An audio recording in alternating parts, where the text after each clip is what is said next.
music, but I guess you did not. We are live. We are live. So Yes. we should. We should, yeah.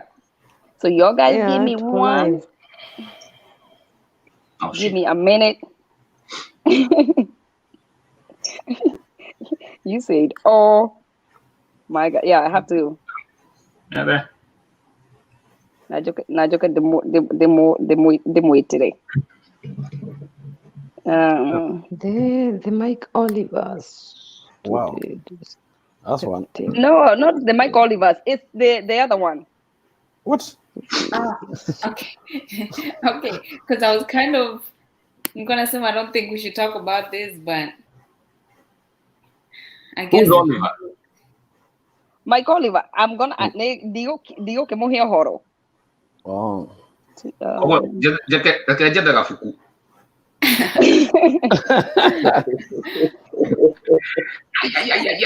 No notebook. Notebook. You guys give me a minute. Today I'm so excited.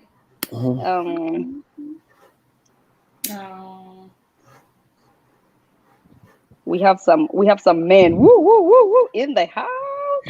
Yes. And you took off everybody's name. Eh? You took everybody's name. No, it's a Rudy. It's a Rudy.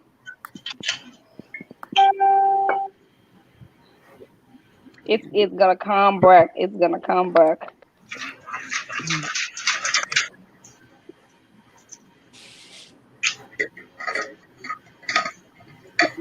So anyway, thank you guys for showing up.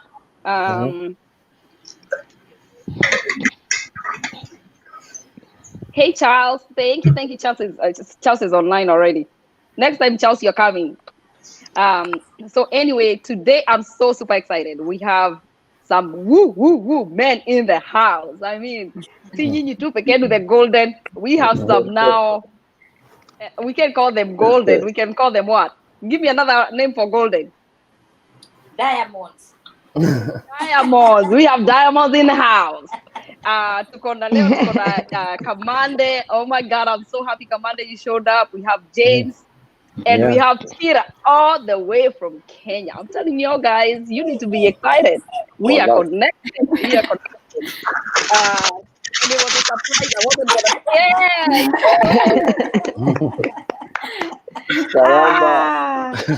I did not tell anybody what we were going to discuss as usual. We don't tell people what we are discussing beforehand so that we allow people to be real and to share their experience or their knowledge, however best they understand.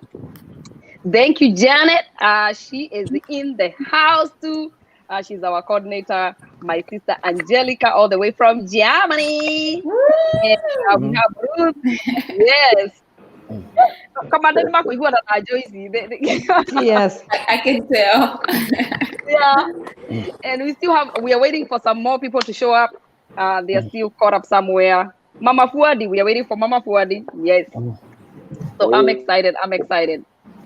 So I'm going to open up the platform. Excuse me. Nona nina for comment. Tamwere igere haha tio comment.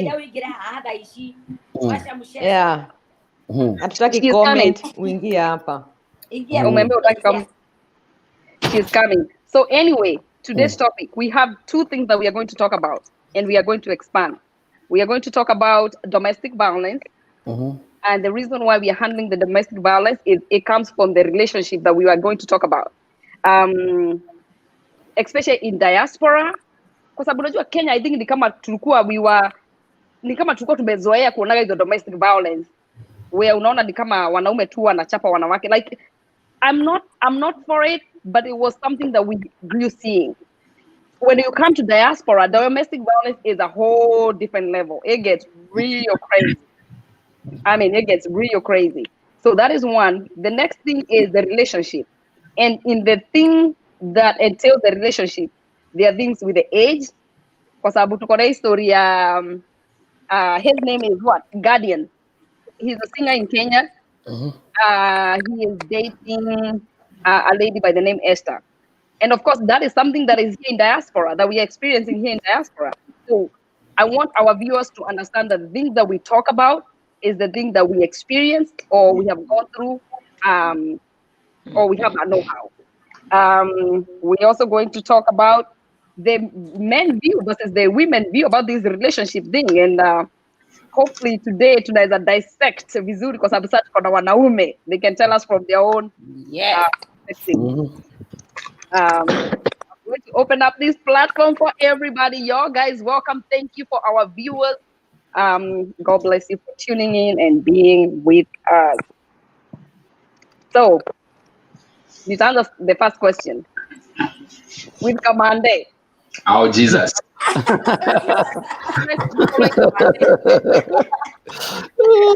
Yeah, I'm gonna start with Kamande. Oh my. Jesus, So, yeah, my turn my too. first question for you, Kamande, is how do you feel about this relationship thing? A young woman dating an older man, or an older man dating a younger, an older lady dating a younger guy. And feel free to speak in Swahili. I think Swahili is the best because Okay. yeah. Well, I'll say thank you very much for the platform and the invite. And this is a new thing to me. Actually, I'm like an old tortoise from the Galapagos Islands. I do not count myself so savvy on technology, but I try. I read the manuals first. And thank you, ladies. This is the first time that men have been described in very beautiful words like diamond, gold. Ukienda men's section and you're going to buy shampoo, inasemanga dry back, inasemanga inasemanga mist of the horses. It's the one that but the women, they have lavender, they have good smelling things, citrus, honey mixed with barbecue, I don't know. So getting back to business, and umesema niongee Kiswahili, so nimesema nitachanganya lugha zote. Mapenzi haiwezi shikwa kwa kulingana na umri wa mtu, kwa sababu ukikutana na mtu, what connects you with them is what leads to you falling in love. So if you put age in there, and I'm talking from my own experience, I've had some very good times when I was dating an older woman, and when I've dated a younger woman too. So it is not about age in my own perspective. Do I think age sometimes counts on some of the things that go on? If you're looking for a long-term relationship, I would advise somebody to have someone in between 3 years of their age. If you want to go for the older woman, that is still okay. You want to go for the younger woman, go at least 5 years, 6 years. Don't go past that. In the same kind of mental capacity. No, but at the end of the day, everybody has what floats their boat. And if 6 packs makes you tick, don't go for a 34-year-old who does not work out. Go for people like me who have dad bodies. So unataka kuniambia Gaten. Sio kama you guys have seen the story. I don't know whether you guys have seen the story in Kenya. Mliona hiyo story ya the Guardian. Aitwa Guardian. The guy, his name is Guardian. And he is dating. I don't know whether they are getting into married. Esther, she's 50 and Guardian is in his 30s. So you think that's wrong? Personally, I don't think that is wrong. But well, let me talk on. Okay, kwa nini huwezi encourage? Let me ask. Why wouldn't you encourage them to be together? Because this guy has a life that he has not even experienced. The joy of even having kids, the joy of being a father, the joy of being a parent. Yeah. Those are some of the obligations. If we go back to what our Lord gave us, those are some of the things, some of the things that we were obliged to do as men. Now, if you take a 50-year-old woman, she's having hot flashes, you do not own a Subaru that has AC, you're driving a Fiat. then what are you going to do? You cannot even put her on a border with the hot touches. Go put work in a relationship. Get a 26-year-old. Nurture her. Kinyaga motiga ne mukoro na mahida. Omotiuge komotuga kinaigwe ni motumia. That is what it is. Ukienda kwa mtu wa lika na mamako, atakupatia matiti unyonye, ama atakupatia advice ya kwenda na maisha, ama atakwambia mwende mkajenge kitu. You know, get someone that can be a builder for you. Yes. But if that coach is what, let him go ahead and do it. You know, that's my perspective. But anybody can answer these. So Diamond, his name is Guardian. Alisema aje, doesn't care about mambo ya kupata watoto, as you're saying, kwa sababu wanaweza enda kuchukua watoto huko nje na wale, like, you know, like being a foster father, or he doesn't care about the kids. He loves the woman. But there's a stigma, and the reason why I'm saying this is because there's a stigma in the African community of dating men, younger men dating older women. There's a stigma that comes with it. That is not a good idea. It's not. I mean, I think we need now to enlighten people that I think it's okay. Na kama anaweza zaa mtoto, I think it's very much okay. Ama unaweza sema aje wewe kama. Okay, I think I'll say, I mean, when people come together, you're doing life together. So the guy might say that he doesn't care about about how old the woman is, but in the end, in the back of his mind, he's always seeing these other guys go out for vacations with their wives and have a good time, so that will come in the end. He hasn't experienced that yet, but in the back it will come. When they cannot be able to go somewhere and have a good time together without being, without feeling ashamed, or without, feeling like some people are judging them. So that will come with time. He hasn't experienced it yet. And when he experiences it, then it's gonna click on his mind. So with a 50-year-old and a 30-year-old, that's a very big age difference. That's 20 years. 20 years. But Wamboi Otieno alioa nani? What is the boyfriend's name? The husband. Bogwa. Alioa Bogwa, and they stayed together till Wamboi akakufa. And Bogwa looked like he's happy. Then he was dogo. Lakini anyway, but let Dash even talk too. Let's give the other person too. Dash, you wanted to say something? No, I was saying the name Nebo, but my take is for that age, this guardian angel, bado hajaona maisha, and watoto they move on. So for him, he will get a kid at this age. By the time he's retiring, hata so much watoto wake campus. This guy, he just been taken for a ride. That's what it takes. So you're also against them dating older women? Big time. Because you know that's actually 30 years old. No. Even you yourself, you wouldn't like your son to marry at that year-old difference. You see, I don't think so. There is a gap that you can marry, but if somebody is older with you than 10 years, there's a big problem right there. Yeah. That's a whole generation that is ahead. Yeah. You remember, whatever that generation is doing is not what we are doing. Yeah. Yes. So whatever they want to experience is not what they want to experience. So so every generation is different. So those ones, they want to experience something in a certain way. They want to be treated some kind of way. And if you cannot be able to do that, it won't last. Yeah. Joyce, what do you think?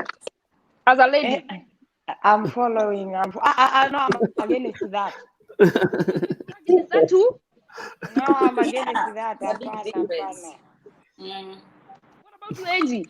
Ai, nyanya Me. kioto. No. No. Yeah. A woman and a man, man who is older and a woman is another thing. But a woman older than a man, no, it doesn't matter. Yeah. That's a society. That's a societal thing. It's not. I think love should prevail. No, it's not only society thing, Grace. In America or in the westernized countries like Europe, wherever, yeah, they can marry that and they love each other because you know what? Wazungus, they believe upendo ni upendo kabisa. Even they forget about it. No, it's not. It doesn't matter. It doesn't matter. Mzungu Mwafrika. It doesn't matter. Why do you think? Why do you think so? Nakwambia saa hii kuna mzungu kule assisted living na bwana yake na wako 40 years difference and they have been together for almost 60 years. So yeah, if you have a if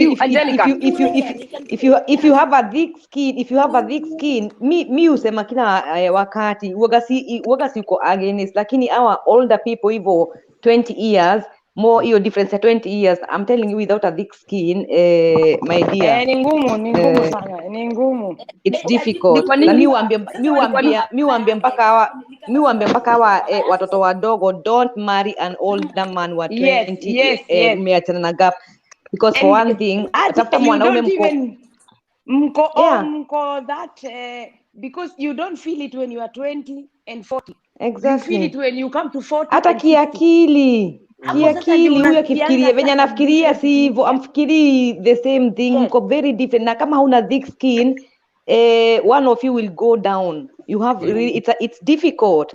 Mi waambia wasichana wadogo, don't do that, never do it. You'll go down. No, it's true. Mwenye usema ati age mimi I don't like. Ebu acha niweke na unajua wewe tuna machuanga fast. Nimenotice saa hii. So unajua kama nini umachua fast. Ukiona mtu wa miaka 50 na uko 20 ni kama uko na mama wa 70 years old. You have to consider that. So the problem with you guys dating somebody who is older than you is because of what you are thinking. Hamfikiri pamoja. Hapana, hakuna mwezi fikiria pamoja. Hakuna kitu kama hiyo. It's not possible, Grace. It can never be possible. No, I was saying. Sorry, Mama Ford, go ahead. No, I am not saying that my husband is 90 years. But mimi nakwambia sasa bwana yangu mafikiria yake na yangu, in fact ni ngumu sana utuone tukikaa pamoja, kila mtu anakanga huko na mimi niko huko.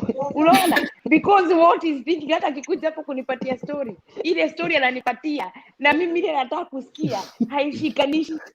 Unaona? Lakini maybe if you are that, unaona, lakini sasa msiende kusema ati mzee wangu ni wa 90 years. He's not 90. But ngoja nikwambie, when you're saying that, let me go back to these African men. Kuna stigma that is in Africa of these men going after younger women.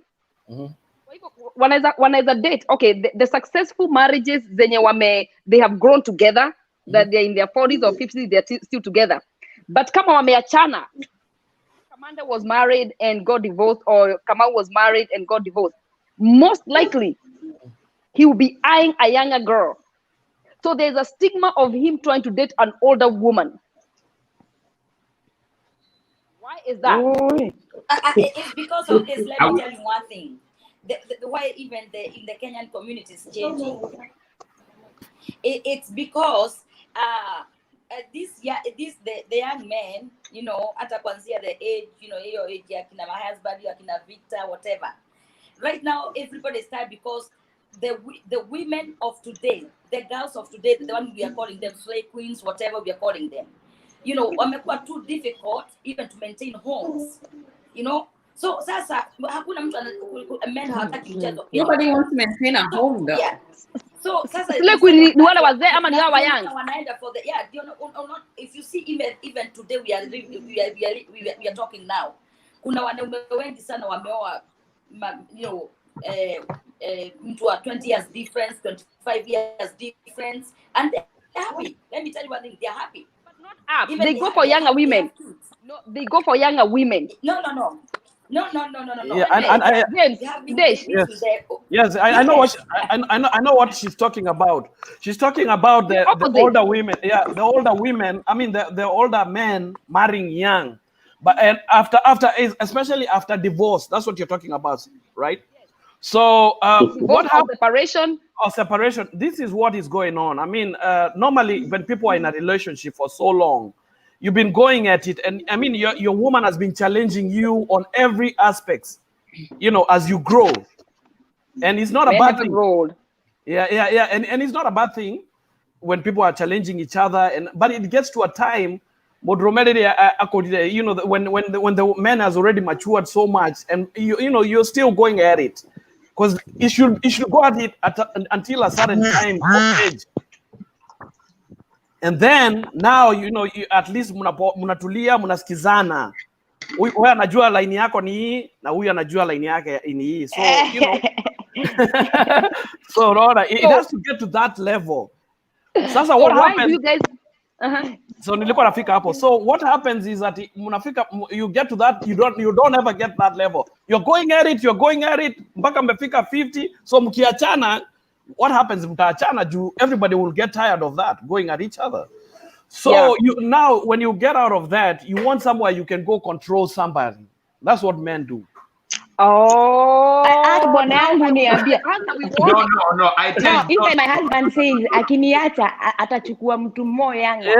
Yanga, ule ata control, ule atizo Yanga. Teacher. Kata. You don't think it's a control issue?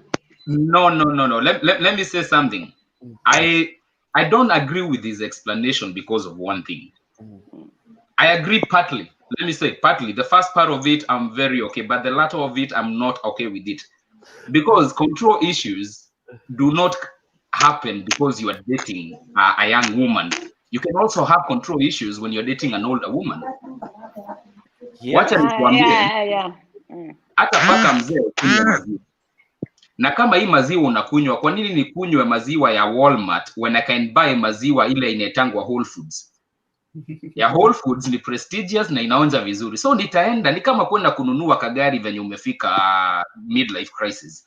Yes. When in midlife crisis, when you ununue SUV, why do they buy sports car? You know Kamau is heading there. And okay. So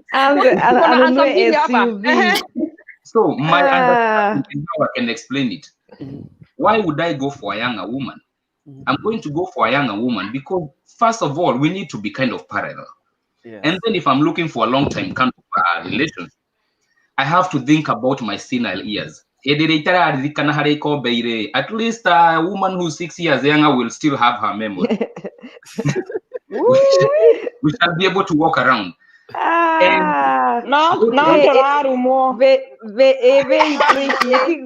Very, very tricky, I tell you. Very tricky. About the control issue, I don't know. I would like to hear Bonandesh's opinion on that one. Kama wamesema ukweli. I have talked to a couple guys that are dating younger women, and they say it's easy to mold them or to tell them what to do. Wanasema the older women ni vichwa ngumu. You see, that's where my point goes. They're called terrorists. Me wait, I'm a terrorist. Because they terrorist the younger girls. Ukiona wewe naende utasema nini? What do you think?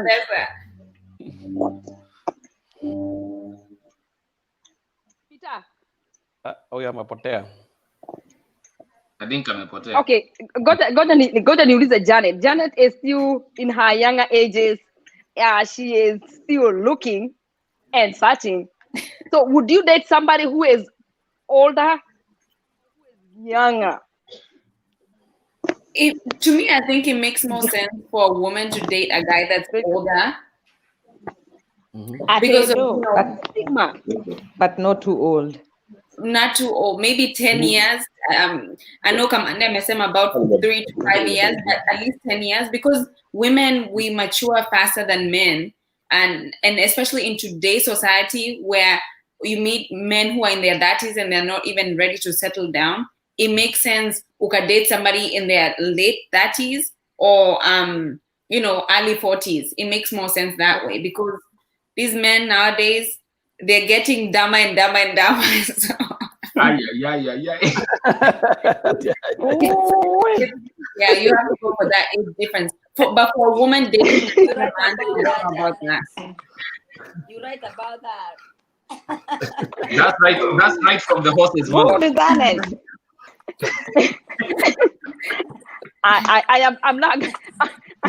I'm not gonna say anything what Janet said. For me, I am for somebody to love who they love. I know kuna hiyo explanation that we think different, but I don't think kama mtu anapendezwa na kuendesha Mercedes Benz, ule mwingine anapendezwa kuendesha Kironi, it's okay. Let me say something about that, Grace. We are all believers in love. I believe that hata wanaume. And we men, we are the most suckers when it comes to love, because we act macho out there and ritajita beberu. And I want to hit everything that I see. I want to do everything out there and I act like nobody controls me. But deep inside, definitely you will fall in love. Actually, not even it will happen one day where you'll actually meet a woman and now you fall in love and actually kind of be in love for real. And then you become a sucker. That is why you see some of them become stalkers. Some of them wanaenda na guns, they kill their wives. Some of them, they kill their girlfriends. Kwa sababu now you are in a position where you don't know what to kind of do. We are suckers on that more than women. A woman can decide. Mwanamke akidecide anakanyanga kubwa kubwa, anaendanga kubwa kubwa. Turning back. Men, we don't have that. Sometimes you want to cling on. Sometimes you change your mind. Sometimes you don't want her. Sometimes you want her. You cry in the closet in a fetal position. Men will never say they do that. It's actually very consoling. It helps. It helps with it. But that's good. When you talk about love and you talk about the age thing, I want to bring you back to the kind of morality and the issues that we have in the society. Though we lost our morals. Our morals were, I cannot even look at a woman older than me on a walking the street and have pants fall. That is how we were brought up. But the infusion of different cultures, we have people who go to the West, people who come here, people who go to Asia, and all those cultures, they end up in our country to where we have lost morals, even as parents who, I'm not saying our parents failed, because they brought us up the best way they knew. But when they were in the discos in the 80s and the 70s, that was the thing. When they had bell bottoms, when they had platforms, when they had big hairs, that was the it thing.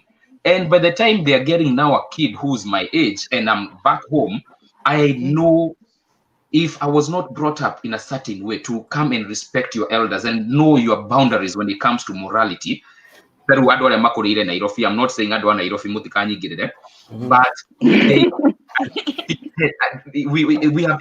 we have eroded teaching. Of atebe na Mercedes na mama wa miaka 50 pae we ni worashi na kuria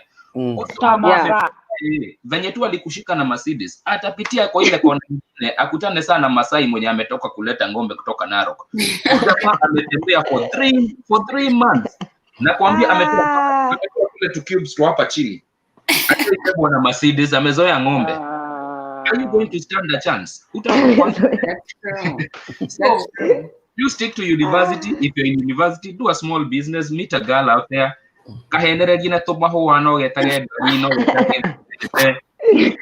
Build. That is where loves come in. Love is like feathers. It is like roses. It withers. Like Mama Fuadi can tell you, they work with her. My husband sits on that corner, talks about race cars and how to milk. And she sits on the other side and talks about how to shave rabbits and how to, I don't know how to. But they've been married and they're both kids together. So the love fades. And now, this is where people confuse codependency and being true love with somebody. Wow. If you're in love, you can sit with someone for 6 hours, not say a word. Wow. listening to nothing and watching Yeah. mindless TV. Wow. But if you go for a Mercedes Benz, nakupatia miezi 3, utatupwa nje kama jugu karanga moto.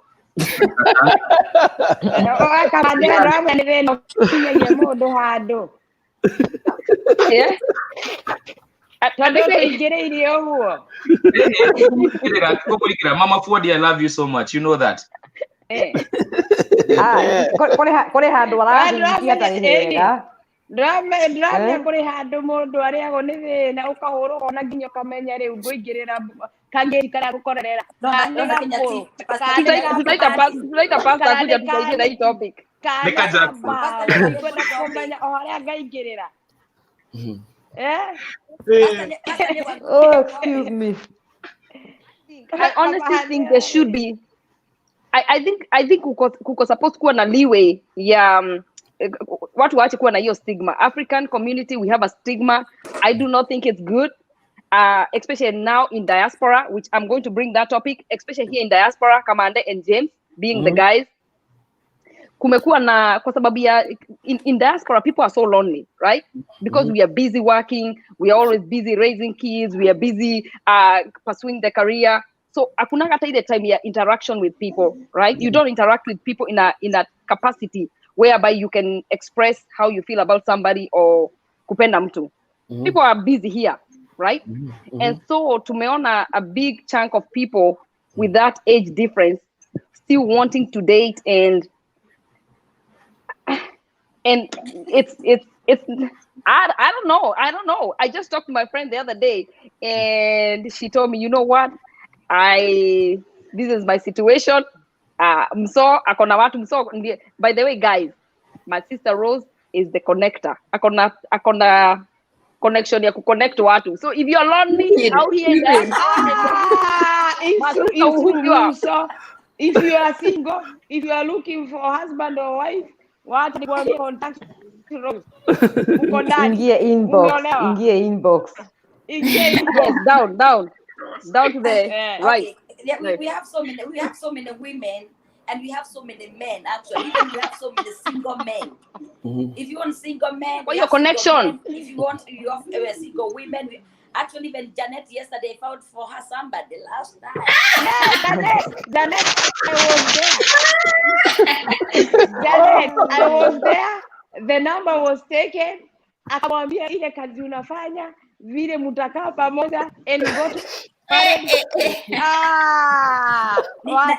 he's a paratrooper. No, he's not a paratrooper. He's a state trooper. State trooper. When niko na kesi iko na tikiti, unaweza nisaidia? Ni state trooper.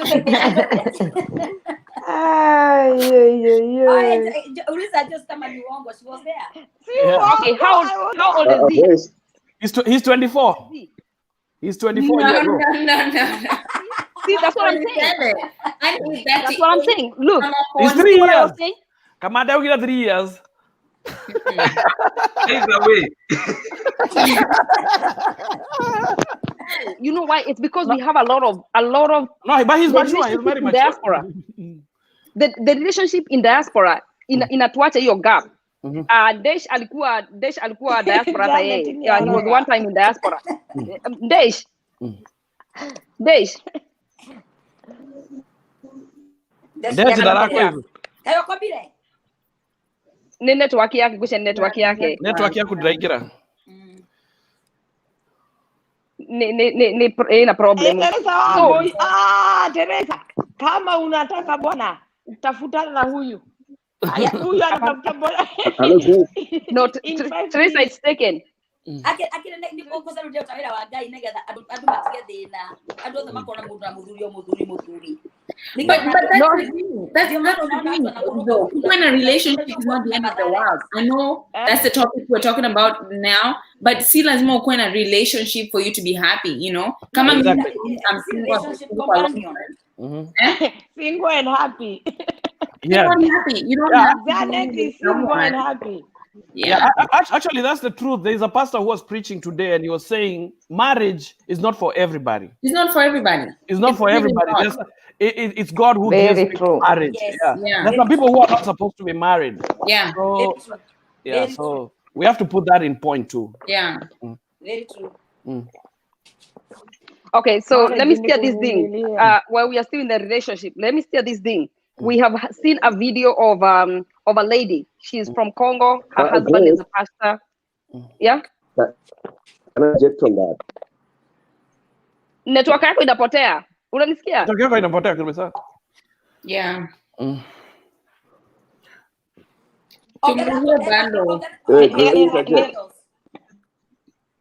Ni yako inapotea potea.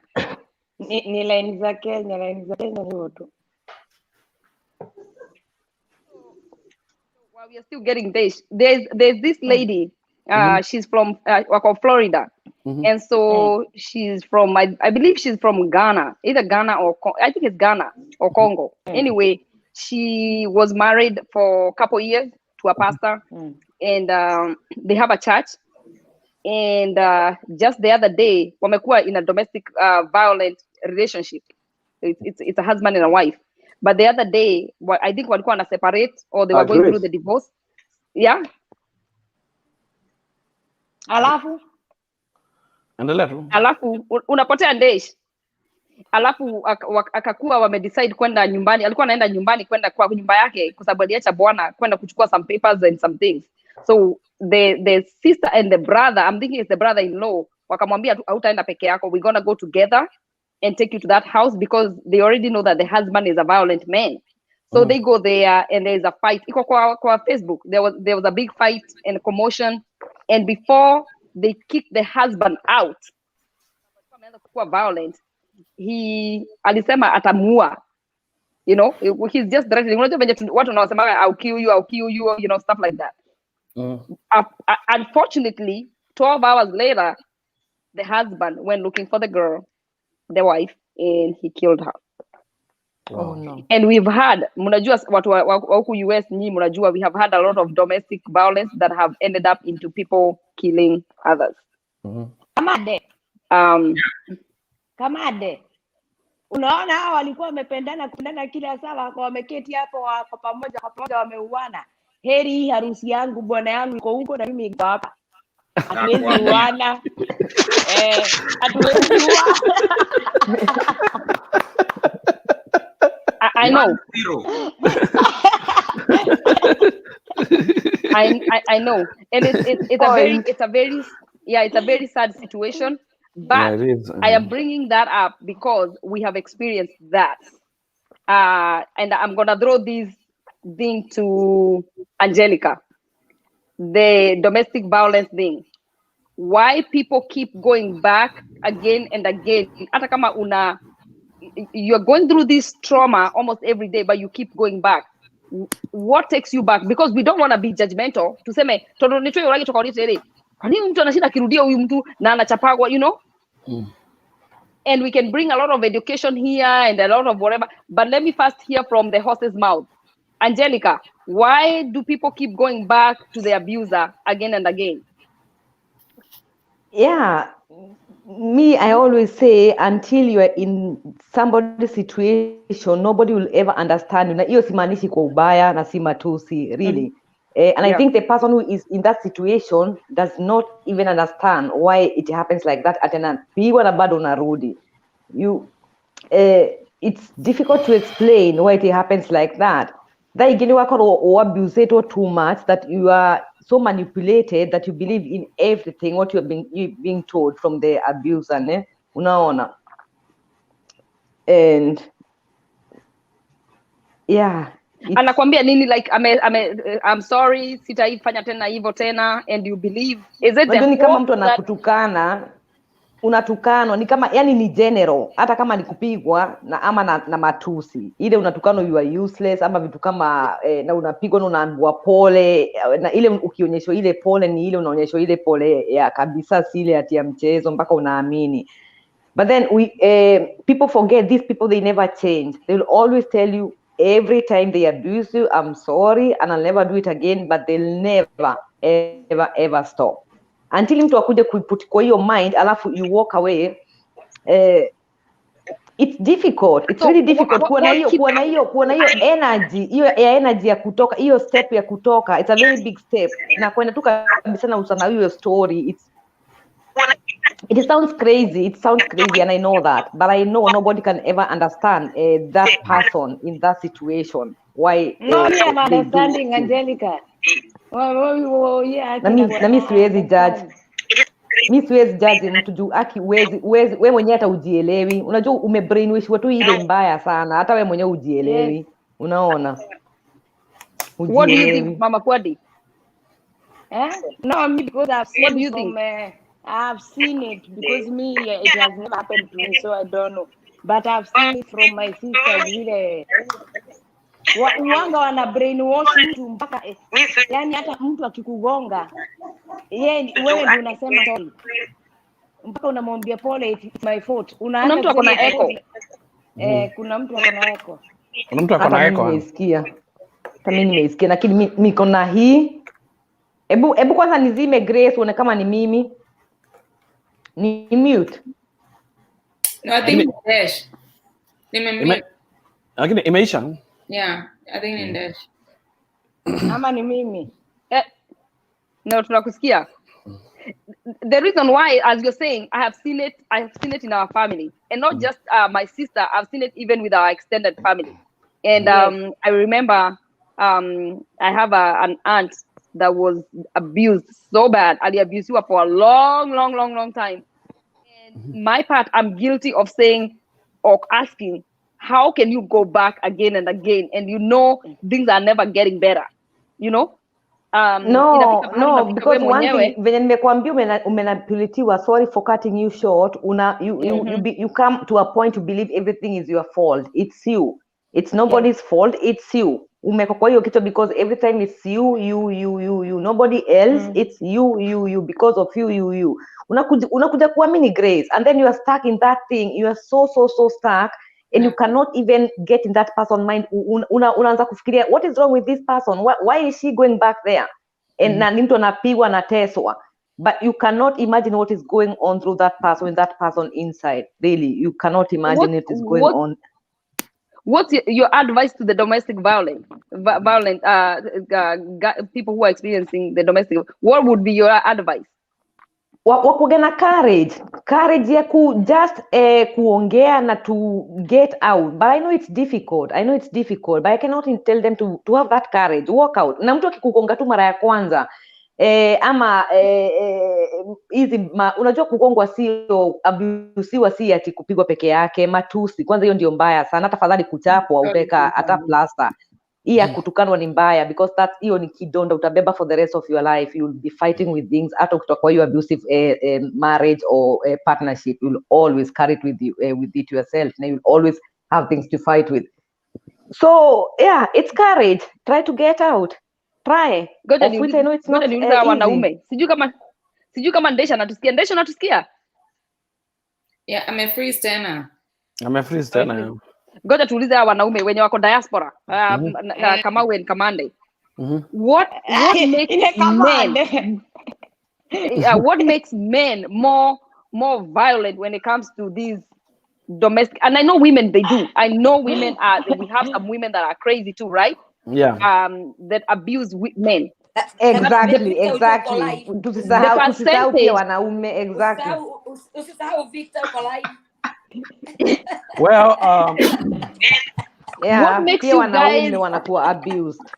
Ujua sisi tunakuanga abused, and normally yetu inakuanga ni mwanamke na matusi na nini, but people don't see it because you know, us we don't go complaining or most of the time, you know. So that's one thing. Na yapo ndio inaanzianga tu na matusi, and then sasa mtu akigongwa, then it's all out there. Then it's put out there. So just run and don't look back. Elias amesema just run and don't look back, but they don't have the courage. That's if it's easy, they don't have courage. You know, it's easy. It's easy said as done. Once you're in this situation, you'll never understand. I cannot say you can never understand until you siombe mtu hivyo, but you can never understand until you get into that situation. How stupid I was. Why am I not going? Why did I not go out? Unakuja kujiuliza baadaye ukishapata hiyo kari. It's not easy, I'm telling you. It's not. But also, what I would say, nitaenda nini vile nini Habi amesema pale ati kwa sababu nilikuwa ni matusi. Hata kama unatukana ama whatever, you are men, you can walk away. Good. I wanted to say that. As for men, you walk away because at the end hakuna vile unaweza msichana anaweza kuwin the vita ya mwanaume. No. But for men it's even for men it's more difficult. Just pack your stuff and go. No, for men it's more difficult, Mudhoni. For men it's even more difficult. Mudhoni, for men is more even difficult. Wanaume waji kuoneshana. Hata nyinyi wanaume, one day you have daughters somewhere. And those daughters, what if somebody they have mouthing na mazaliwa ya America. Wazaliwa nini wale na wakataa wamolewa na Afrika and they have that mouth. Do you want your daughter to be beaten up? No. No, that's what I was saying. Me for the case ya wanaume it's difficult I think najua waji kuoneshana kwanza feelings zao, so I think it's even more difficult for them than for us to get out of abusive relationship. Ni wanaume, si ni wanaume wasioneshane. Me, I don't think. Yeah, so I think it's even more difficult for them to get out of abusive relationship. I guess I don't know. Basi watu tukana, lakini si eti wewe unipige. Ni if someone kama kuna wanaume naweza jinyonga kwa sababu ya matusi zile, mimi nawekeleanga ni huyu. Mimi nikimwekelea matusi na mwekeleanga matusi ya 2 hours continuous. Hapana, kuna matusi na matusi. Hapana, Joyce, kuna matusi na kuna matusi. Kuna different, yeah. There's difference. There is difference. Yeah. Corrado walk away. Mimi naonanga yeye anajifanyanga anachukua remote anajifanya si matusi kama hizo kuna matusi zingine. Any man. One at a time. Etagaziwa zero ni rumile ko rajira ni iriko. Wenda kote wakariga mono. Tierige modo drauga modrome drauga both. I'm not supporting that. Support ati mwanamume apige mwanamke juu ametukanwa. No, there is nothing which can excuse kuchapa mwanamke, nothing. Ukisikia mwanamke amekutekana umechoka, take your coat, get out and ama utafute mwanamume mwenzako ukachapane. I never support that. Hebu tusikie kama mwanamke lazima agoroke. Mimi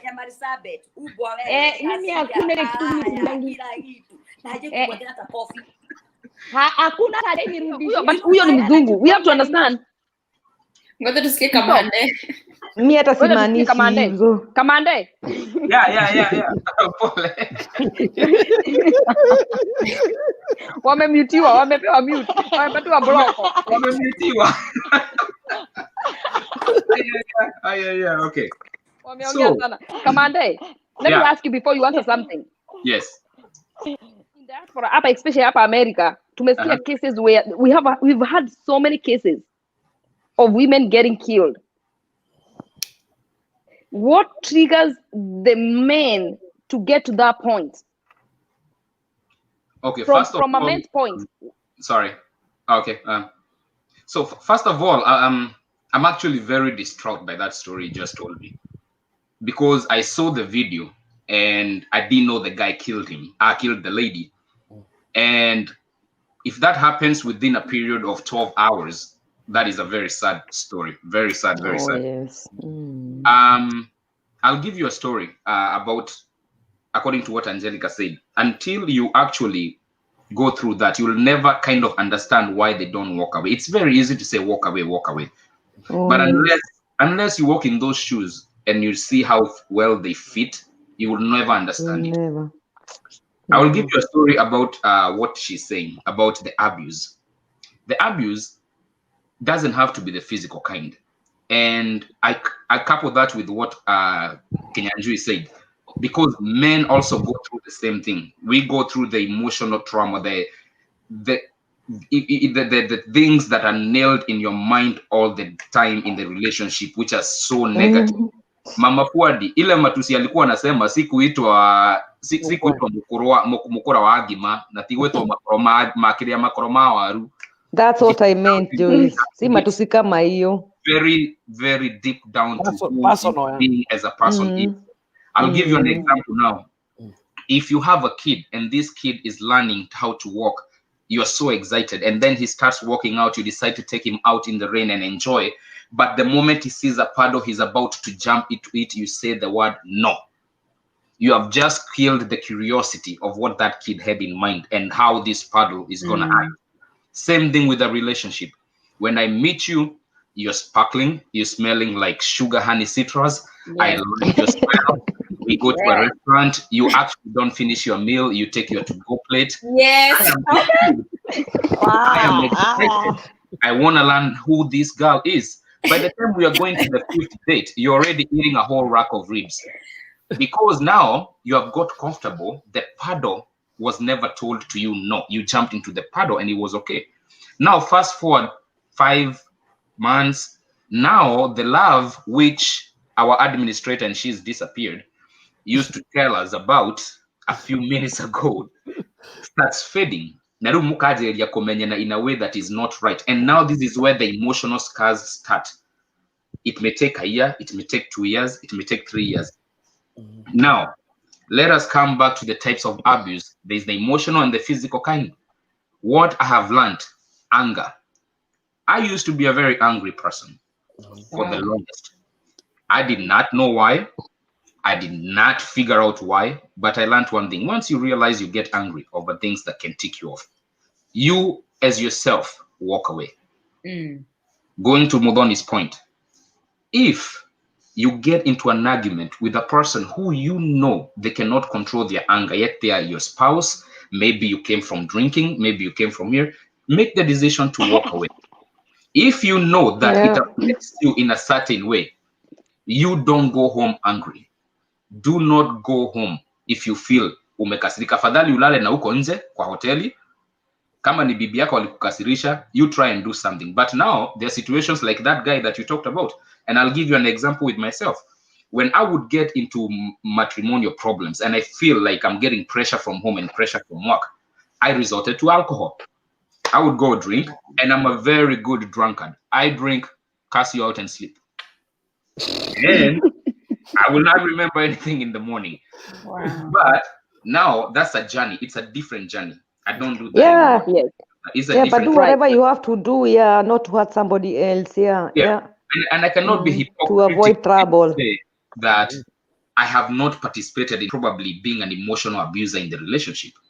Because some of the things that I was doing when I was drunk, I cannot account for them.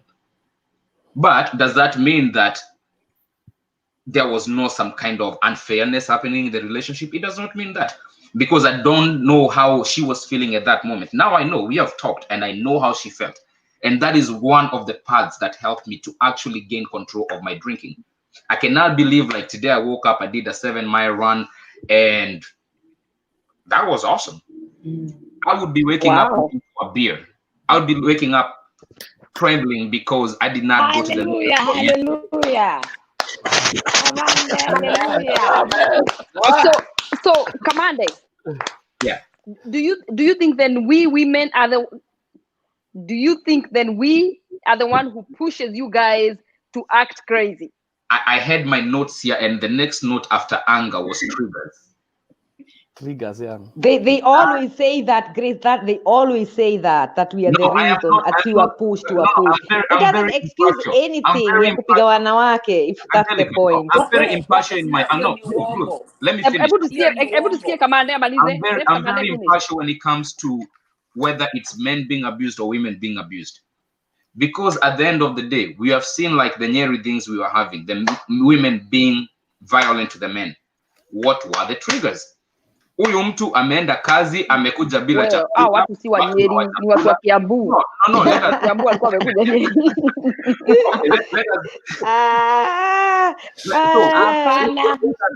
let us.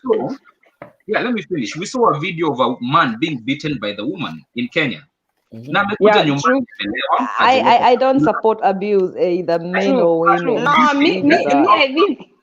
think these people are abused by nature. Kwa sababu mwanamke amekosea ndio wanaanza kupigana. These people are abusive. Kwa sababu sasa mtu kama Angelica, look at Angelica how she's good. Huyu ni mtu wa kuchapa, huyu ni mtu wa kuwekelewa kofi. Na kila kitu kimwambia ni hivyo ni yes. Huyu mtu hapo mimi naweza kubali.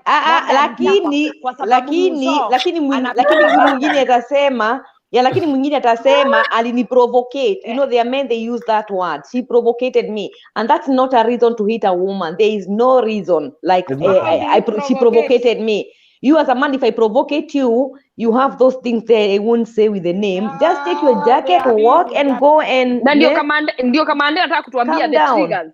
I'm trying to able to atuambia the triggers.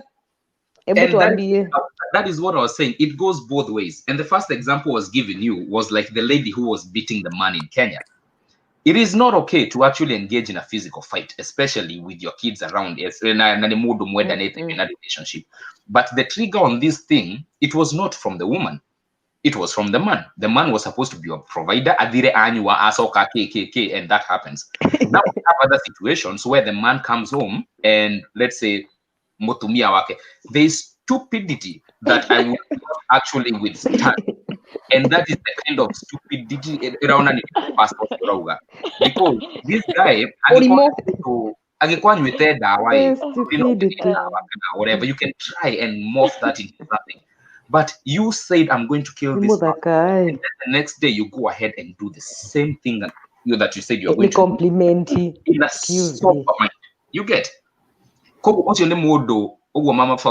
He's a chronic kind of an abusive person. Yes.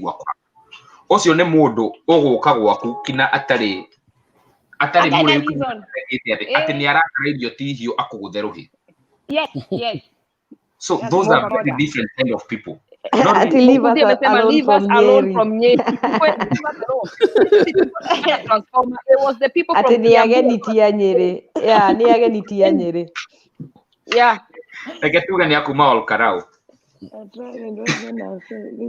My take relationship is a worldwide issue. Fools have tried and wise men have failed. This is the only arena where rice and poor share the table. That is very true though. Tigana mdoi, wacha niingililie mdoi. Huyu mdoi huyu. Unaongea mambo ya slave vile mdoi alikuwa anaongea. When I was young, I was in love with mdoi. Sasa mdoi angenichukua. Mimi singeenda kufukuzana na wazungu. Lakini he could not look at me. Yeye yuko na shughuli zake because that age, that 20 years wao wanaume wanafikiria only to enjoy the life. Wakipata hata mwanamke twende hawana ndio nilikuwa naambia kamande na mimi nabaki pale nimesengengana naangalia modoi na modoi wapi hata hana habari sasa wakati anaangalia nimefukuzana na mzungu sasa ndio unataka nirudi these are the people who cause even the problem. The people who are causing problems, yes. Because modoi is very hard work. Tungekaa pamoja tuende Dubai, tumeenda Dubai tuende pamoja na we are age mate, unaona, na tungekuwa tunasikizana, lakini sasa wewe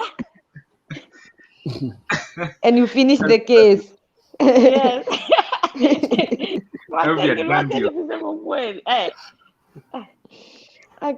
Your mambo ya age, I think it's a problem. But coming back to domestic violence, I think there should be a bigger awareness ya kusaidia watu how to walk away from abusive relationships. But people tend to go back again and again and again and again up until something worse happens. I'm sorry to interject you, but we should not have a solution to take trouble away. We should have a solution, first of all, to prevent that from happening. Yeah. We have so many churches here that we do not even involve the masters and counselors and whatever, like people like Grace that can sit down to a couple and talk, hit the nail on the head. I went to a marriage counseling and I can tell you, we had the best counselors ever. It was the longest 5 weeks in my life, 3 hours every weekend. But it good for you. The best thing that happened to me because it made me aware of who I was, made me aware of who would I want my spouse to see me as, not what I would like my spouse to bring to me. Yes. Wow. Once you change the perspective of why you are actually going to get a woman out of her house, out of her father's house, have the intentions of giving her the best of who you are. Na jetekeria dhake karwimbo gaka. Ni drama yatotire na matha. Well said. Jetekeria one. reke ndirathakira hane muguka igua gwiciria ni gauka Rĩu rĩ. No, nĩkĩo tũkwendaga athuri nĩgetha tũkaheagwa perspective ya athuri. Tiguo na Joyce Muthoi amesema I was there waiting.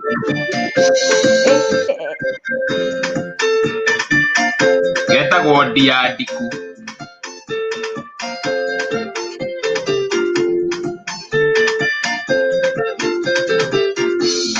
Mwanake ũyũ watuma ndũgũ na mũirĩtu agakuĩrĩrio mũciĩ mwathani.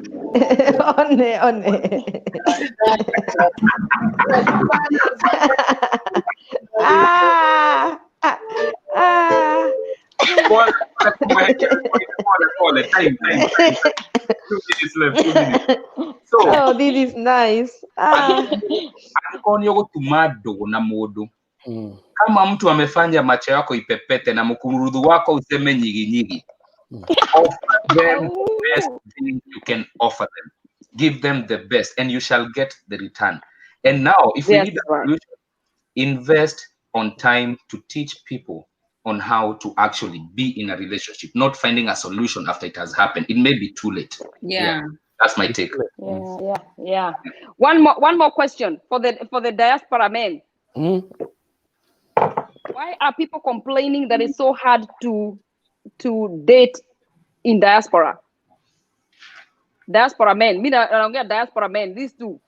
Oh Jesus. Mnaongea ubaya wa manase sana. Mnaongea nyinyi wanaume mnaongea ubaya wa manase sana. Ati ni ngumu sana kudate manases in America. Wacha nikuambie kitu. Haya na venye mnapenda huku Europe. Huku Wakenya hawatupendi na uongee ukweli. So acha niongee kweli. And this is it's a perception ya ando aria makoretwo in those kind of situation. You see, if I go to a restaurant and I eat their food and I say the food there was good, and then another person eats and says it was good, it's an affirmation that the food is good. But if I eat the food and I find it's bad, and then another person says the food is good, and you can see the two results. Mwenye alikula hakukufa, na mwenye alisema ni mbaya bado alimaliza sahani yake. It means the food was actually not the problem. It was the person who was eating the food. Now, most men will feel the kind of intimidation and feel like they're losing the kind of control which Kenyanji was talking about. Yes. Amen to that. You meet a woman who actually seems kwemenya. And let me tell you, I to nimemenya wega muno because we hurt you all so much by the time you're hitting an age of 30 that it does not matter what you see out there. You just focus on yourself. Then when you are ready, and get me right, he aria maugaga ati ndathomithirie muiretu afuto arikia go graduate akendiga because you are probably a dick throughout the whole time, and when she decided to actually go to school, she did not tell you what was going on. And this is a very rare moment. I'm not saying it's always like that, but we are adhurie mudhuri no thia wetha mutumia. So you are the one who has to step up to that plate. I'm not denying there are some crazy women who do that, and I've had that from like my West African friends. They'll tell me, and these are women, now West African women telling me, why are Kenyan women not even faithful? Why are Kenyan women like this? Why do they do this and this? And I'm like, I don't know. She tells me I have these friends, they do. And I say, me, I don't know. I've been in relationships all my life. So I'm just hoping the people I was with are faithful anyway.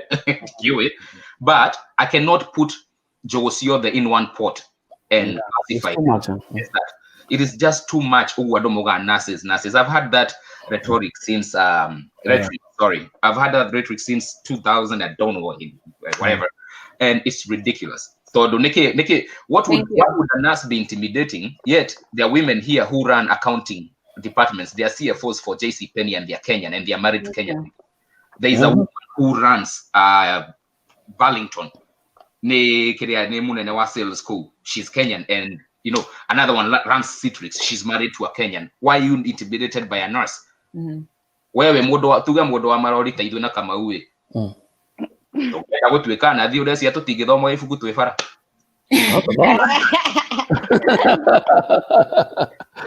Yeah. It is just a kind of ideology, the same way ando makorago nayo about so many other things, which we shall. Let me not take up so much time. Okay, To if I piggyback talk on what what you he just said, said. it's the men that remember they feel intimidated by the fact that a woman know themselves and a woman is well established, and they feel like they're losing that control. That is exactly because Your you need to diaspora woo. women, man, you hear Women that? are That's a word. ready to woo a woman. Tari wige kwenda nyagwa bagorore gure mani drakoro hana Gabriel Union. Ona gaswire kauga kukahana mutingo wa barathi tone jo.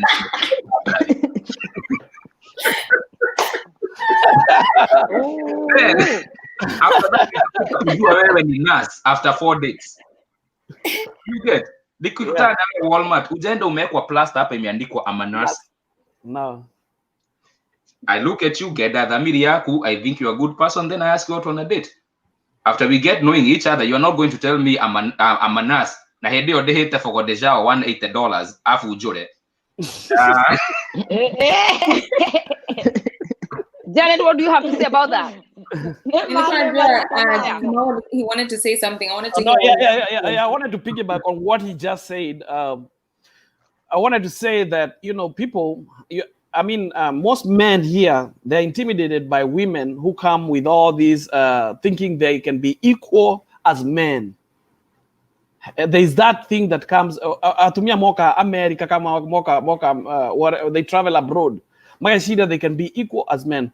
A man has his place and a woman has his place. We are not equal, but we are not the same.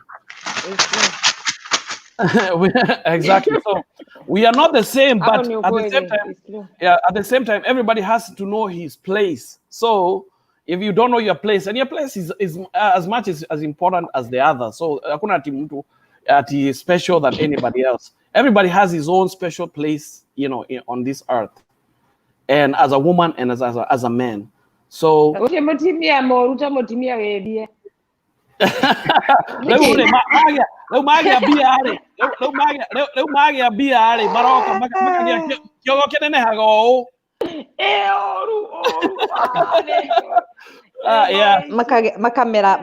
chitagwo atia horns. I think that's one of the problems here in diaspora. That's the main problem. People thinking they are the same. They can be. You have the money now. You can be as big as a man.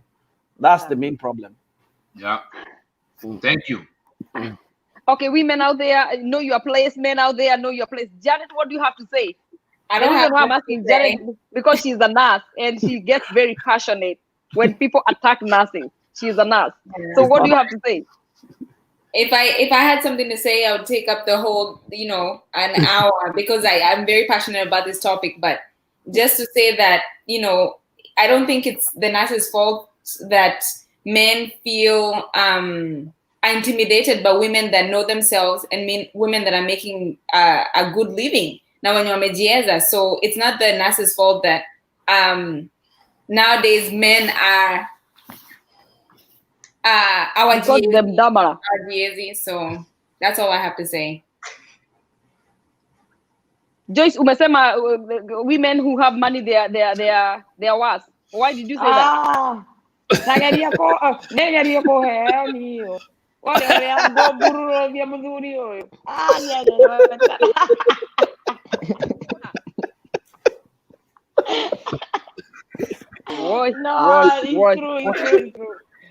A woman with money is a dangerous woman. Really? I always feel different about this thing. I think it trickles down to a person. Yes. First and foremost, especially when it comes to a relationship, I believe that for you to have a better relationship, it has to be a godly relationship. Yes. Because when you have a godly relationship, as he said, you will know your place and the other person will know their place. But you will complement one another. You will support one another. Even though I'm making a big chunk of money, that doesn't have to dictate how I respect and honor the men, just because I'm making a lot of money. No, jokes aside, it's not about money. Nyinyi wala mko America, muna hizo tabia sana. Because I have seen also with you, a woman. Also me, I work. My husband does 8 hours. I also do 8 hours. That doesn't mean that mimi nikifika kwa nyumba namwambia chukua sufuria ati mimi nimechoka nipike upike. No, I know that is my duty. Lakini nyinyi wa Amerika Rolls. bwana akifika, oh leo nimetoka, wewe ndio utapika bebe, wewe ndio utapika. No, you as a woman, a man is 24 hours active. Lakini nyinyi hapana, you want to be the matiati, wewe umefanya masaa 8 na mimi nimefanya masaa 8. And that's why hata wanaume wanaogopa nyinyi wanawake nyinyi wa Amerika, kwa sababu mnajifanyia sana haida. Wacha niwaambie Ni ukweli kama nenda kama mnajisikia sukari watu wa Amerika. That's what I was talking about. Yeah, about roles. Go ahead. That's what I was saying. You know, everybody has... Saturday, your boyfriend or your husband analala mpaka saa 5 ya asubuhi, hata wewe unalala mpaka saa 5. Hapana, unaamka saa 2 unaanza kumpigia zile shaka ametumia the whole week pasi. Akiamuka na yes. Yes. Now jokes are saying, oh my God. Okay. This is a different generation though. That's not how it is today. This is a different generation. Nobody has the time kufanya hiyo kazi. Both of us are working. Me, I also work 8 hours. I also work 8 hours. No. But mimi siwezi keti hapa kwa meza niangalie bwana yangu pale ati na yeye amefanya 8 hours, namwambia naumwa na vidole za miguu ati anipikie supu. No.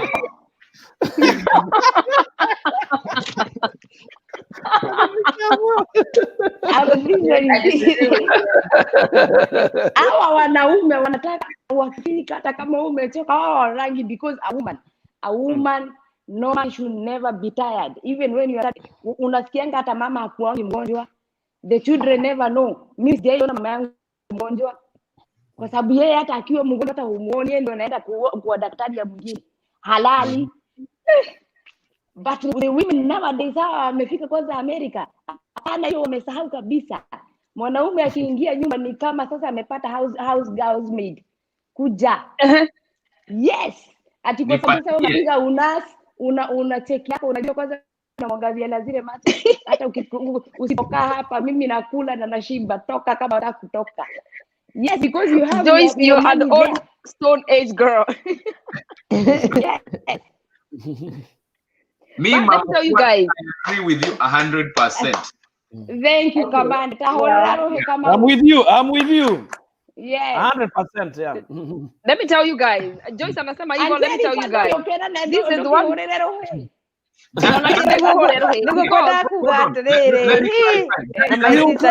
Very good wife. This is very good. Wow. Good wife, and she's the one who's been married the longest in our family. She's the one who's been married the longest. So I think we need to.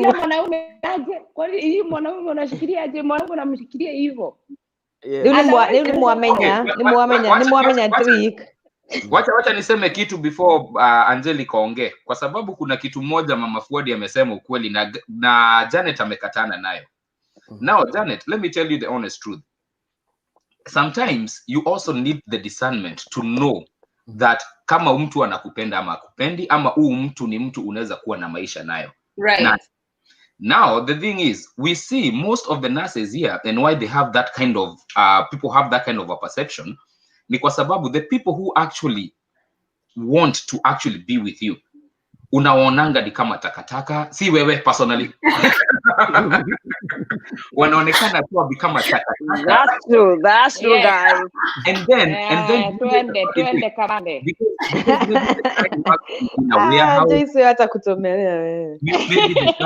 the guy works for Walmart, maybe the guy even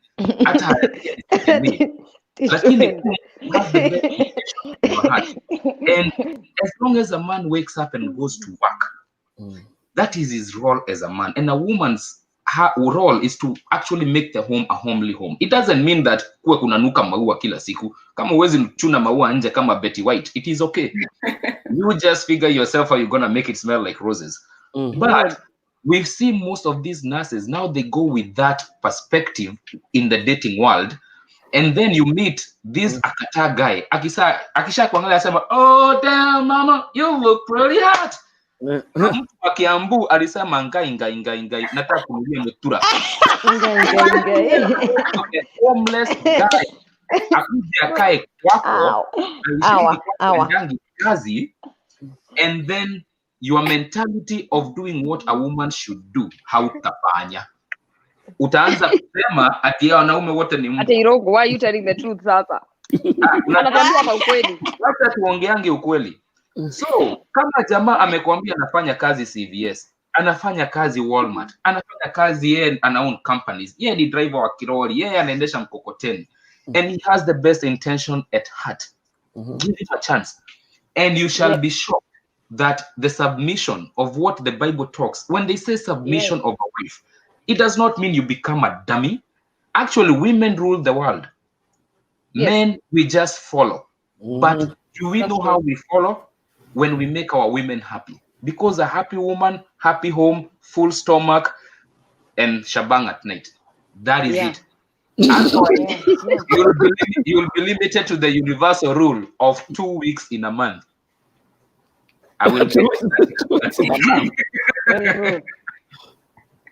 So that is what Mama Fuadi was talking about.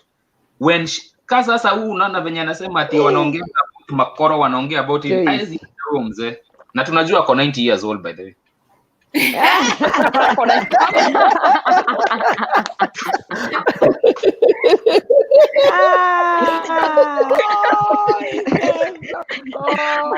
sorry, I had to say that. Angelica, go ahead. I'm sorry, I interjected you. Kuni interrupt hata kidogo. Nilikuwa nasema Joyce na kweli ni a very good wife. She's been married the longest. I think unajua venye ametupatia advice, we need to follow that kwa sababu watu wengine kama sisi tulimea hatukumea pembe. Hiyo ndio secret sasa, tumepatiwa secret. We got played. I disagree because I've lived with you all my life. You're the best woman I know. You cook, you clean, you are a great mother, and I cannot blame you. You say matuende umemea pembe. It's no way. So even if mwanamke anaweza kuwa submissive, there's always people. A lot of men nowadays I know who may fail. I cannot say it's the nurse's fault. I cannot say it's the women's fault. It's the men. The men have truly failed us. So I don't care what you want to say. You have to be submissive. You have to cook. You have to pick a passy. You can do all of that and more. And still, it's not enough. Yeah. That's Janet, marriage is like this. Is one way. Si ati ninapiga pasi ati naye ananipiga coffee. Hapana. Me, I know what I get from that. Yeah. It's not because me and that. Usione mimi niko hapa kwa sababu amsambuliza kwa sababu vile unaiita hapana hapana. There is something I get from that. He gives me love. Love ile kubwa kabisa. Whatever I need, he's always there for me. Otherwise, if he doesn't do that, me, I don't give. It's the way you give me and I give you. Like hawa wanaume, there is a way of giving na wao kuna way wanakupatia upendo. You understand me? Some of us have given and they still cheated. No. Hold on. That's a very different topic. That's a very different topic now. I didn't want to bring it. I didn't want to bring it. No. Let us go to languages of love. That is what she's talking about. Languages of love, yeah. Cheating is a whole different topic that we will need 4 hours. That is different. That is different. But languages of love is something that most women do not even understand and appreciate. Kwa sababu Maria alienda akanunuliwa BMW na wewe Wajiro ukaenda ukanunuliwa Honda Civic. Ile BMW iko underneath, itachukuliwa. Chukua hii Honda Civic imenunuliwa cash. Kwanza uiendeshe, hivyo ndivyo anachua kukufuel. Sasa kama Grace na yeye ameenda amepata mtu, yeye anajua tu kupika. Anakuja anakuambia leo usikae chini maskani nitakupikia. Hivyo ndivyo wanapenda. Na yeye Grace kwa sababu hajui kwenda kuiron nguo, achukue nguo aende aziangushe kwa dry cleaner, Monday ikifika imewekwa pale. That is the language of love. You have to understand what kind of language of love your partner is. Yes. Okay. Kwa sababu Janet ameshika the other way round. Okay. Ameshika the other way round. Kwa trupa wako, usiende kumnunulia kashati, nunua parachute. Trupa, akisema huyo trupa amepewa. I learned something new. I didn't know. Okay. Yeah. That is what and when she said That's a good one. Hata Kenya wanawake wako huko wanaosha manyumba, wanafanya nini elijadili. Sasa nyinyi mumeuliza swali about these men of diaspora. these men of diaspora, they still want that Kenyan woman. Yes. You understand? Exactly. That Kenyan woman. But you guys, you just step up. Kamande leo ametukula. Unasikia venye anafanya mpaka amekuja na kachingiri chingiri anafanya tu. Man.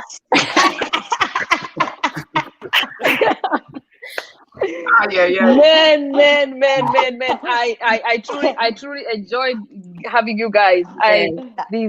We need more men. We need more men. By the way, yeah, really, yeah, Grace. Aki organize the most mara nyingi. It's fun. It's fun. Tumeiba Kamau na Kamande. They are officially our diamonds. Diamonds. Diamonds, Yeah. I know. Yeah. Peter fell off. Hakuwa na internet power, but guys, we appreciate you guys watching. We were talking about domestic violence in a lighter way, because it's a very deep issue about domestic violence that we did not even go down there. But I appreciate everybody who tuned in. Thank you so much, guys. We love you. One last word for each and everyone in the studio. Tutaanza na James. Okay. It's just a thought that I was thinking about language of love that Commander was talking about. Unaona venye mwanamke akiwa anapika, ana clean na nini, a man feels so good. It brings so much happiness in a man that anapenda huyo upendo yake inakuwa even more. That's what Mama Fuadi has learned. And from that, ndio hata unaona ati Kenya ati watu wanaandika ma maid. Ndio unaona mzee anaenda anashika maid juu anaona huyo ndio ana clean. Oh my God. Anafanya kila kitu. Anaona inamuongelesha cause men we see. So hiyo ndio anaona, hiyo akiona hiyo unaona anashika maid. My God. Coming from that. That's so true. I just wanted to make that point. Thank you so much for everything, and we appreciate you bringing us on. Good. So you say we need to learn the language of love? Yes. Yes. It's a book, actually. I need to read it, I guess. We need to read that book. I'm taking this to Rose. Your last word. You're muted. Oh yeah, amemitiwa. Mute. But she's muted. She muted herself. I know. Can you call your mom? Oh, she's not hearing. Oh, there. Oh, yeah, there you. Okay. Oh, it unmute, yeah. Okay, I'll just thank you. Thanks, Victor, Nadesh, even my happy being there. And actually, it was a great time. I really enjoyed it. Lakini nina support Janet on somehow kidogo. Hata hiyo mnasema hiyo language of love. Wanaume wa siku hizi wanaweza kupatia any language of love and they still abuse you. You know, they still abuse you no matter what. Ni kama vile umemention Grace, I know she's a very good person, she cooks whatever. Wacha hivyo. Na kupatia example paka Angelica. Angelica did everything for that man. You know. So hata kufua nini and still abuse. So the language of men, trust me, abusive men will always be abusive men. A loving man will always understand also the language of his woman. Unampatia vitu 7 days a week. Na bado anafanya. Yes. Oh my God. Okay. Yeah. Thank you. All right, thank you, Joyce, guys. your last word. Also, me, thank you very much for today. I've enjoyed. See you next Sunday. Ama mlikuwa mnataka niseme nini? Na bwanako yuko na bwanako si 90. Sema na bwanako si 90. Na bwana yangu is not 90 years tafadhali. That is not 90. Okay. It's not 90. Wacha ifume mkokoteni yangu. Okay. Angelica, what are your last word? Wewe unajua uko domestic violence is is an issue at heart. Very sensitive story. Yeah. For me, thank you so much. Thank you, Irongo. It was nice with you guys. Thank you, brother Wewe. Kamau, asante sana Mudhui, hata kama umetoka, it was really nice. Yeah, hii domestic violence, venye mimi nitaambia tu watu, just try to be courageous. Najua watu watawaambia why you staying there, why you can't go, you have a way, but nobody can understand you. Nobody can get in that situation and feel what you're going through. Watu watakwambia you are crazy or those what, but it's only you who knows how you can come out there. Musiekwe baridi mingi sana. Najua venye mtu wekwa baridi, lakini usikubali kuwekwa baridi sana. Just try and I know it's easy to say as done, but with prayers mingi na kujiamini, mtu mtamake tu, kila mtu atamake. I don't have much to say about that. No, I can't much only because she doesn't want to talk about it. I know. It's okay. Maybe she's not comfortable talking about it today. She, it's a touchy topic. Having gone through domestic violence, it's a touchy topic. When she feels comfortable, please come share with the world what you went through and how you overcame and where you are in your life, and you become an encouragement to somebody else, and you give somebody else the strength to know that I can also be able to walk away, or I can be able to overcome. So when she feels comfortable, she will let us know. And the nurse, what do you have to say? Thank you. I'm thankful to everybody that tuned in today. Asante sana. This was a lot of fun. Thanks, Grace. Yes, thank you, everybody. It was so good, and thank you, men, the lions, for coming. Lions. It was very nice. Thank you so much. Now I know nimesikia sahi ati Irongo Kamande, his name is Victor, has a Facebook platform as well that he does comedy, which I'm really interested in too. Grace to invite uko, please. Utuadi uko. Yeah. Grace add us there. Yeah. Now thank you for educating me about these languages of love that I didn't know about. So exactly. Hapa tulikwambia hapa kuna madaktari hapa, ukikuja kwa hii platform you get healed, you get some testimony, you get educated. Exactly. Platform.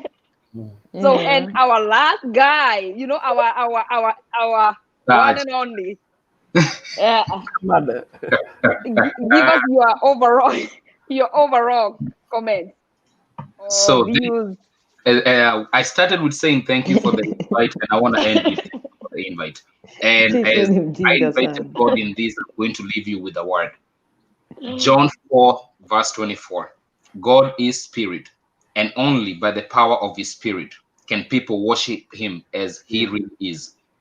On those two topics, the most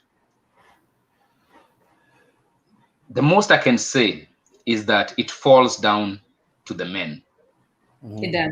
We are the ones who are given the command. You shall leave your mother's house, find a woman, your father's house, find a woman, and go and make your life in the land that I give you.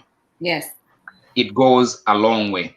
A long way more than just loving the woman. A long way more than buying her expensive things. A long way more than beating her up because she did something wrong. It takes the strength and power of God. You need to pray. Sit down and pray for you to be a man who can lead. If you believe God does not exist, believe there is a yin yang. Just pray for him to show himself to you. Yeah. And you don't want that experience. But my advice for men, lead your life in a way, even in the relationship, the way that it's supposed to be. Ongoza watu venye Mungu alikuambia. For the women, submission does not mean take it. Submission does not mean you're weak. But it is okay to realize that if you live through the kind of teachings that we are taught through Christianity, ama religion, you will actually be kind of way much better than getting a slap. It's your fault. You know what I mean. But if that happens, please find a confidant, find a solution, get out. If you're starting a relationship, find a couple that has been there for a long time in that, kama mama Fuadi, akupatia advice, akuambie kunaendanga hivi. Na akikiumana hivi ndivyo unafanya. Last of all, thank you very much, Amazing Grace, for everything and bringing everybody up here.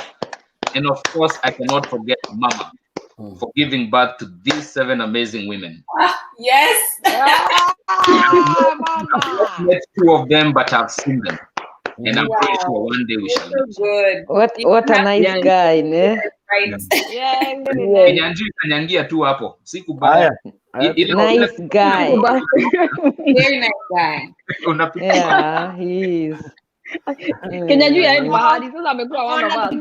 Angelica na single. Nä kwenda kårä Grace yatheka rä rä a njugire nä må thaka rä Grace yatheka ndauga reke nyambe ngirie haha nä kwendaga kå ria tå tikä å rie narä haha no ici tå ra no kĩũria unajua no kĩũria ti kĩũru No, nĩaraigua thoni.